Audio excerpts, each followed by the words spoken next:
Patch 10.2.5 included some pleasant surprises while being panned by some as the worst patch ever. Hey, it's Soul, and this is Warcraft Weekly, which does the mental gymnastics so you don't have to. If you could, hit the like button, subscribe for more WoW coverage, catch me live on Twitch, and today's show is going to be mostly commentary on the 10.2.5 patch. What did we get? What did some people think of it? And what excuses am I going to make for the WoW team? Because I thought everything turned out fairly well. Let's first talk about the Azerothian archives. As it turns out, the rewards are a little bit more lucrative than first expected, with a second transmog recolor included in the tomes that you collected during the Big Dig event. That's where you mindlessly chase holes and you dig. Now we can be extra motivated to make return visits. So far, players are still trying to push reputation, and well, we haven't seen much of anything yet as people got to their first reputation milestone, so we're just gonna have to see how that goes. I don't have huge expectations, so I'm just looking forward to a pleasant surprise. The real gem, though, came from new quest types that become available as you complete the Azerothian Archives questline. Now, there are 3 different activities, one just to chase down clues and activate them. The other one is called Techno Scrying. It's very reminiscent of Archaeology, where you use equipment to locate and pick up items, which is, also quite easy to do. And then there's Excavating, which folks didn't find to be all that intuitive. In fact, yeah, it is a little cumbersome, it's a little confusing. Like, you're supposed to balance a progress bar, like you keep this needle in the middle, but the forces that influence it involve clicking on a totem, or walking on top of, or clicking on some sort of element. It doesn't take long to figure out, but the implementation doesn't feel very polished at all. The gimmick of this minigame is that we're supposed to be directing an elemental to uncover artifacts and goodies, but like, whatever happens is using a brush, right? A little bit of feedback. I'm good with the idea behind excavating, but yeah, just give me a tool with the action bar, just like with the Techno Scrying, hit 1 and then 2 and then 1 and then 2 to keep the needle balanced while I dig. Like, it doesn't have to be complicated, but somehow, someway, give us the elementals with hats. They are very cute. The question now, are these activities a sort of test bed for archaeology's return as a secondary profession? I can certainly see the triangulation of dig sites being replaced with finding clues, or using the goggles, or digging, or whatever. In any scenario, even with the excavation, it's gonna be less busy work, it's less hopping around and checking if the light is glowing like red or green. I could also feel the comments coming in like, hey, Archaeology was on break for like 2 expansions and this is all that they came up with? The answer is no, because we're just making some big assumptions right now and we're getting ahead of ourselves. But as for what we're seeing right now, what do you think of these activities, and what more, or what should Archaeology do when it comes back? Follower Dungeons debuted as expected, fanfare from those who've been asking for a feature like this for a while and ignored by everyone else. One quirk that testers pointed out was that the experience, as an experience point, it was practically non-existent. It was almost insulting to anyone who would want to consider Follower Dungeons for leveling. A hotfix, though, increased the XP gains by a factor of like 7 or 8 times. It doesn't make Follower Dungeons more viable for leveling than if you spam dungeons with people or do questing, but at least it makes leveling possible. And of course, you still need to participate. Like, if you try to be AFK, or if you're otherwise not engaging in combat, the followers, they're going to get this hidden debuff that makes them deal less and less damage until you perform actions. So in a way, they're even more cruel than real players who are just like, screw it, we'll just format it anyway. I'm going to keep pushing this certain narrative, but I just don't see AI followers going any further than normal mode dungeons and, of course, delves, which are designed around having that one companion. The reasoning in my head goes back to an old phrase, like, the team is not going to create a path of least resistance. If the experience from follower dungeons was too good, then people would just stop queuing with other people. And the same goes for max level stuff or endgame. If they made it viable to use NPCs instead of people in Mythic Plus or raids for the same kinds of rewards, then why bother with people at all? Queues and grouping would suffer, leading those players to be like, oh, well, screw it. They'll also rely on followers and we'll start snowballing into a true single-player MMO real quick. Another weird outcome would likely be a greater disconnect between players who learn how to play with followers versus those who play with people, probably leading to some toxic encounters and would likely chip away at players' desire to play with others even more. And if they did try a compromise, like, hey, let's have lower item level rewards or no rewards because it's so people can practice. Sorry to say, I think that would be a waste to dedicate resources for constantly retooling follower behavior for not just leveling dungeons as it is right now, but for seasonal dungeons and affixes for Mythic Plus and raid encounters, all of which change every season. Late endgame does have problems that need solving, but at its core, they're social challenges that need social solutions. And relying on NPCs at like every level of the game, it's not a solution, it's giving up. What we really need are social tools, better ways to connect players, benefits to encourage players to create more lasting relationships, and I wish I had an answer, because I don't. I wish I could say that, hey, just join my guild, we're pretty chill, but that's not how it works for everyone. Like, we've got to talk a lot more about what we can do and what the WoW team should do to improve the culture in WoW and in a lot of today's gaming. I want to hear what you got to say. Strap in, dudes, we're entering a world of peacecraft, yay! That's what some are saying based on the recent developments with the Gilneas and the Night Elves. So, by the way, I am going to talk about the story beats in 10.2.5, meaning spoilers. Get ready, let's go. Quick summary, Iridicon is going to be back someday, the Harbinger is going to come, and is armed with the title of an upcoming patch. Major characters are kicking up their feet and relaxing, while Anduin is on his feet, walking. So I'm a mix of feel-good and anticipation for what's next with all this foreshadowing that we've been getting, passing of the torch, chapters closing and new ones beginning. And we're still not done. Like, I love this kind of more natural, stretched out wrap-up of the Dragonflight story. Like, remember the Cataclysm ending? It was just one cinematic and then that's it, we just waited for Mists. Or how about the Mists ending? A big moment, one cinematic, and then a year of Siege of Orgrimmar. And then how about Warlords? Same thing. Legion, that started to have like kind of a shift with a few quests and a cinematic and a battleground. And for Battle for Azeroth after that, there was kind of a big regression there actually. I'm just gonna blame the work from home stuff all the way up towards Shadowlands. But starting with Shadowlands, or the end of it, the final raid was a climax of the story, but it wasn't the end of it, right? With a wrap up until at least like that 4th season. So Dragonflight's roadmap delivers what I see is this true realization of what the WoW devs talked about many years ago, where they wanted one expansion to kind of flow into the next. And for the next few months, we're going to get these smaller stories, lead-alongs, and basically more things to do until the events of War Within. So where's the lull? It depends on who you ask, of course. Obviously, I'm very satisfied with the way it's being delivered so far. As for what's being delivered, especially with the story, we're like all over the place, from people being happy to others being like, I just can't even. So let's talk about the states of Bel'ameth and Gilneas, their respective leaders, and our takes on them, of course. Bel'ameth is a new settlement for the Night Elves. It's only kind of a capital because you can access trade chat from there, but it's sort of lacking certain amenities. Unlike other similar capitals like Lordaeron and Gilneas, it's got portals to take you to other Night Elf territories as well as Stormwind.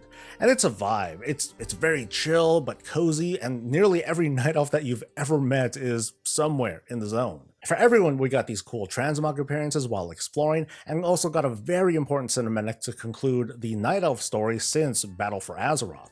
Malfurion returned using pretty much only the camera to give a dramatic depiction, and I'm glad for that. I didn't want to see like a big flashy entrance as if like the Night Elf deity had returned or something. And the cinematic itself was very intimate. It was very much about family. I feel like the script was worded very carefully too, to appease certain fans who've been pushing this very defeatist narrative for the Kaldorei. It's like, oh, they're abandoning Kalimdor and they're retreating here.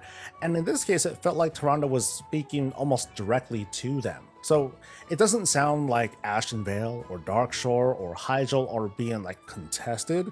That, it's just another byproduct of the Fourth War being over for a few years now.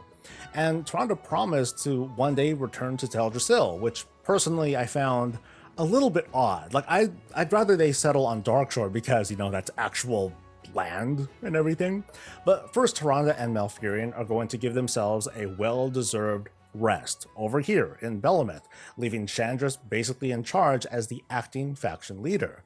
Now, some would call that hasty, and the cinematic being a bit campy or cringe or whatever, but who I see are these two folks who are over like 10,000 some years old, and for the first time since the events of Legion, they finally get a period where they can be like, okay, you don't need us involved in the day-to-day, have fun with the new job, Shandris, we're gonna go like knock boots, all right?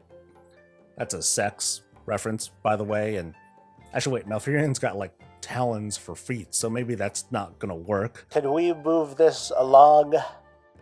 Right. The retaking of Gilneas was both more and less of what I thought it would be. This time I'll just start with the stuff that I didn't like. I didn't play through the Worgen Heritage Armor questline back during Battle for Azeroth, but I feel like Gilneas should have been retaken back then and not now. If it did happen during the faction war, dude, that would have hit good. Like Gilneas like rising up with, you know, one badass moment after the other and taking back what's theirs, and part of the Gilnean heritage armor set would be Forsaken bone necklaces. But that didn't happen. In fact, by the end of Battle for Azeroth, the Forsaken were planning to just forfeit their territory and just leave. So I wasn't sure if this questline was going to be like, was it just going to be like escorting refugees and cleaning up cobwebs and maybe some stray animals and scourge or something. Like, it wouldn't feel like the retaking of Gilneas, but just like the glorified moving back in. But then from data mining, we learned of the Scarlet Crusade, and my mind immediately went to this kind of Gilnean and Forsaken force charging in to cleanse the land of pretty much the most reviled faction in all of Warcraft. No one likes the Scarlet, so hey, this could possibly be pretty cool. Now, some of you may have played through the Forsaken Heritage questline that happened during Dragonflight, where they slaughtered tons of Scarlets, and it was a lot of fun. So my headcanon was like, oh, okay, the Scarlets might have retreated back to Gilneas after being defeated by the Forsaken, but they weren't like fully eradicated, making this whole thing double the Forsaken's fault, first for taking Gilneas in the first place, and then letting the Scarlets in after saying, oh yeah, go ahead, come on back. So they're just trying to make up by helping out. Unfortunately, that bit of headcanon didn't turn out to really be a thing. I think it would have helped a lot to justify the Forsaken offering help and the Gilneans accepting it. What we got instead was only a short questline compared to the Forsaken's cleansing of Lordaeron at the end of Shadowlands, but the story and the narrative cuts into the very heart of the Warcraft franchise, and emotionally this hit me pretty hard, but in a good way. Gen is offered help by the Forsaken, including Kalia Menethil and Lillian Voss, and he's reluctant because of past events, the war, the loss of his son, which is very much an open wound for him. His daughter Tess put this meeting together because, unlike her father, she's more used to working with different folks, including the Forsaken. What we see is more or less a classic trope of the old generation who's set in their ways versus the new generation who's open to new ideas. What's surprising and maybe rushed is that Gen is almost immediate, like, he's like, okay, I can't get over this. I can't get over myself, but you know what, Tess, you take command of this assault, we'll do it your way. There's a bit to unpack here, including, yeah, this does feel rushed, but if we think about this for a bit, Gen's not dumb. He's about to lay siege to his own city and is being offered help, which could save lives and reduce damage to the city. He's torn between doing what's strategically a good idea, his prejudices against the Forsaken who pushed him out of Gilneas in the first place, and the fact that the Forsaken leadership has changed over the past few years. Later, he laments his regrets, like, was it a good idea to build the Great Main Wall and enact the events that led to the Worgen Curse? So he's a king who's been carrying lots of burdens and regrets, and in this case, his doubt. He's everything that Tess is not. If you recall the events of Legion, Tess did her part as one of the Uncrowned, a united order fighting the Legion. But what did Greymane do? He tried to settle an old score with Sylvanas and didn't really do that much to contribute to repelling the Legion. So he let Tess take point, supporting her in battle, and at the end of the day, they win. Kalia, Lillian, and the Horde champion, they just skedaddle. They quietly leave. They meet up real quick to acknowledge that the job is done and that the day belongs to the Gilneans and not them. And that's it. They're done. Meanwhile, Gen and Tess have a moment together, and Gen's guard is fully down. He acknowledged how well she did and admitted that the world is changing, but he's not doing a great job of adjusting to it. So so much so that he basically made Tess the new leader of Gilneas right then and there. Now we gotta remember a few things about Gen. He happens to be one of the oldest veterans out there from the days of the Orcish Horde, when times were simpler, I guess. And he's not an elf, he's not a Draenei, he's not Lightforged, he's just a man who can turn into a wolf, but as far as I've seen, it doesn't give him or anyone an extended lifespan. In these cutscenes, Gen's voice actor came off as emotionally powerful and also very, very old. Tess taking the throne was going to happen at some point, and I find it touching that, unlike Varian, Gen earned, or he was lucky enough to have this opportunity to see his daughter grow up and take the crown.